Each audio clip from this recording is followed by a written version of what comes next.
Hello दोस्तों, रमज़ान यानी रोज़े के टाइम अक्सर लोगों को दिक्कत ये आती है कि जब वो फास्टिंग करते हैं तो बहुत ज़्यादा अक्सर भूख लगती है। इस भूख को कंट्रोल करने के लिए क्या कर सकते हैं, क्या क्या चीज़ें आप कर सकते हैं जिससे आपको बहुत ज़्यादा भूख नहीं लगे, बहुत ज़्यादा सुस्ती नहीं हो, चिड़चिड़ापन नहीं हो, चक्कर ना आए।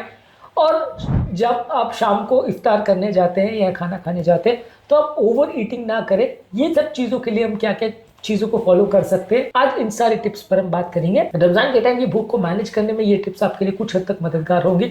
ये फूड चॉइसेस या लाइफस्टाइल चेंजेस यदि आप रेगुलर बेस पे फॉलो करेंगे तो आपकी ओवरऑल जो है रमज़ान का पीरियड थोड़ा सा पीसफुली निकलेगा और आपको उसमें ज़्यादा टॉर्चर जैसा नहीं लगेगा उस भूख को मैनेज और मेंटेन करना। टॉपिक पर जाने से पहले जो लोग हमारे चैनल पर नए हैं उन्हें रिक्वेस्ट करूँगा कि चैनल को सब्सक्राइब करें, वीडियो को लाइक करें, शेयर करें, फॉलो करें, कमेंट करें, पूरा देखें। टॉपिक इंपॉर्टेंट है, इसे एंड तक देखिएगा। चलिए शुरू करते हैं।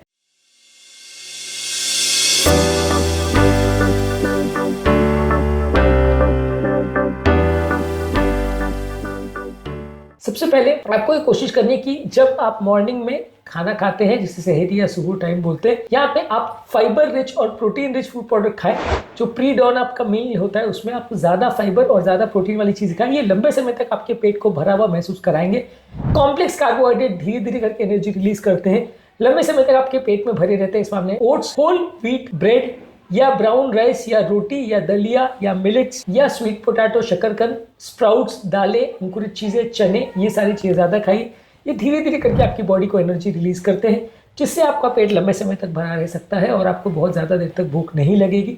इसके अलावा आप हाई प्रोटीन फूड प्रोडक्ट ज्यादा ले सकते हैं। ये आपके हंगर हार्मोन्स को रिड्यूस करते हैं, जैसे अंडा, पनीर, ग्रीक योगर्ट, टोफू, मूंग दाल का चीला, चना और पीनट बटर, ये सारी चीजें हाई प्रोटीन के अच्छे सोर्स है, जिसको ज्यादा मात्रा में खाने से आपकी बॉडी की प्रोटीन की कमी भी दूर होगी और ये आपके पेट को लंबे समय तक भरा रखेंगे, जिससे आपको भूख कम लगेगी। हेल्दी फैट्स जो सस्टेन एनर्जी आपको देते हैं, जैसे बादाम, अखरोट, flaxseed, chia seeds, avocado, coconut oil और ऑलिव ऑयल, ये सारी चीजें जो है आपको हेल्दी फैट्स देते हैं, अनसैचुरेटेड फैटी एसिड्स भी देते हैं, पेट को लंबे समय तक भरा रखेंगे और आपको बहुत ज्यादा बार भूख नहीं लगेगी। इसके अलावा फाइबर रिच फूड प्रोडक्ट्स आपके डाइजेशन को बेटर करते हैं, स्लो और स्टेडी डाइजेशन होता है। इस मामले में इस फल जैसे केला, एप्पल्स, अमरूद, बेरीज, नाशपाती, इसके अलावा सब्जियां जैसे खीरा, पालक, गाजर, ये सारी सब्जियों में फाइबर काफी रिच होता है। ये सारी चीजें आप अगर खाते हो तो लंबे समय तक आपके पेट को भरा रखेगी और आपको बार बार भूख नहीं लगेगी।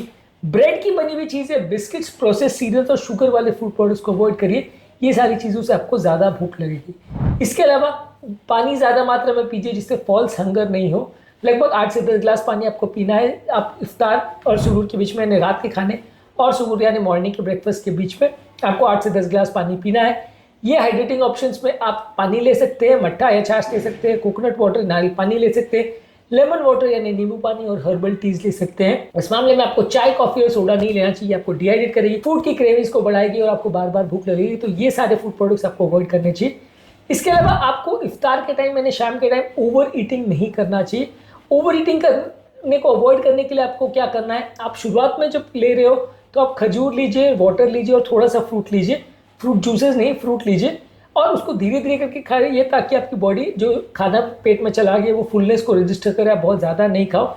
इसके अलावा आप प्रोटीन और फाइबर वाली चीज़ें जैसे ग्रिल चिकन, पनीर, दाल और सैलड, ये सब ज़्यादा खाइए, आपके पेट को ज़्यादा भरा रखेंगे। बहुत ज़्यादा तली और शुगर वाली चीज़ों को अवॉइड करिए, ये शुगर के स्पाइक क्रिएट करेगी, जिससे आपको और ज़्यादा भूख लगेगी, आप बार बार खाना खाओगे। तो ये सारे फूड प्रोडक्ट्स को आपको ध्यान रखने की ज़रूरत है जब आप अपने फास्ट को ब्रेक कर रहे हैं। इसके अलावा आप शुगर और रिफाइंड कार्बोहाइड्रेट यानी मैदे की बनी हुई चीज़ और चावल की बनी हुई चीज़ और शुगर को अवॉइड करिए। ये सारी चीज़ें आपकी बॉडी में शुगर का स्पाइक करती है, यानी ग्लूकोज का स्पाइक करती है। इसलिए ब्रेड, व्हाइट राइस और फ्राइड स्नैक्स ज़्यादा नहीं लीजिए। शुगर वाले ड्रिंक्स, स्वीट्स और बेकरी की कोई भी प्रोडक्ट आपको नहीं लेना है। इसके बदले आप ब्राउन राइस, होल व्हीट की रोटी, दलिया, नट्स, दही, लीन प्रोटीन्स ले सकते हैं। ये आपके पेट को ज़्यादा भरे होने का एहसास कराएंगे और इससे आपकी ओवर ईटिंग बहुत ज़्यादा नहीं होगी।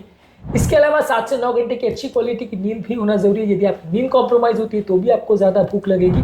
मानसिक तनाव को भी कम रखना जरूरी है। योगा, प्राणायाम, ब्रीदिंग एक्सरसाइज, इस तरह की चीज़ें करके मानसिक तनाव को कम रखिए। मेंटल स्ट्रेस हार्मोन्स कम होगा तो भी आपको भूख नहीं लगेगी।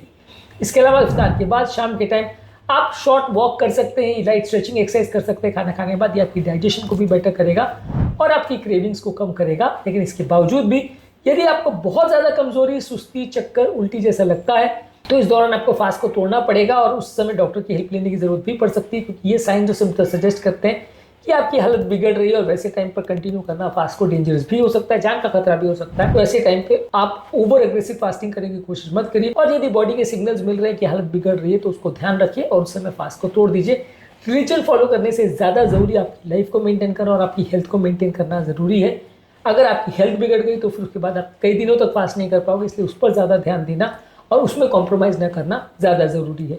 उम्मीद करूँगा कि आज के टॉपिक में जहाँ हमने बात करी कौन कौन से टिप्स को आपको फॉलो करना चाहिए जिससे आप फास्टिंग के दौरान आपको बहुत ज़्यादा भूख नहीं लगे, या आप बहुत ज़्यादा फास्टिंग को ख़त्म करने के बाद ओवर ईटिंग नहीं करें रमज़ान के टाइम। इस सब चीज़ों पर हमने बात करी, फूड चॉइसेस पर हमने बात करी, लाइफस्टाइल चेंजेस पर हमने बात करी।